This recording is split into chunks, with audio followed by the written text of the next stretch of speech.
மலேசிய தொடர்பு பல்லூடக ஆணையம் MCMC era FM நடத்துனர்களான மேஸ்த்ரா broadcast சென்றியான் பெர்ஹாட்டின் ஒளிபரப்பு லைசன்ஸை ரத்து செய்ய போவதில்லை என இதற்கு முன்னதாக மார்ச் 7ஆம் தேதி அந்த நிறுவனத்தின் லைசன்ஸை ரத்து செய்ய போவதாக அனுப்பப்பட்ட அறிவிப்பை தொடர்ந்து அந்நிறுவனம் மேற்கொண்டிருந்த மேல்முறையீட்டை பரிசீலனை செய்த பிறகு இந்த முடிவை எடுத்துள்ளதாக MCMC தெரிவித்துள்ளது.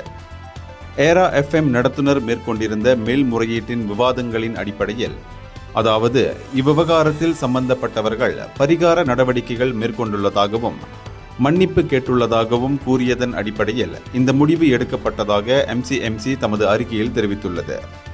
அது மட்டுமின்றி இவர்களின் லைசன்ஸை ரத்து செய்வது மெலோடி FM, மிக்ஸ் FMஇன் செயல்பாடுகளையும் பாதிக்கும் என்பதையும் MCMC கருத்தில் கொண்டதாக அவ்வாணையம் தெரிவித்துள்ளது.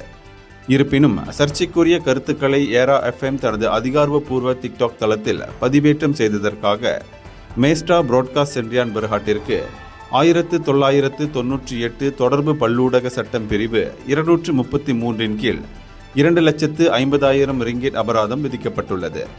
மேலும் இனம் மதத்திற்கிடையிலான நல்லிணக்கத்தை பாதிக்கக்கூடிய எந்த கருத்துக்களையும் பதிவிட வேண்டாம் என்றும் நாட்டின் சட்ட திட்டங்களை மதிக்கும்படியும் அனைத்து ஒளிபரப்பாளர்களையும் MCMC கேட்டுக்கொண்டது.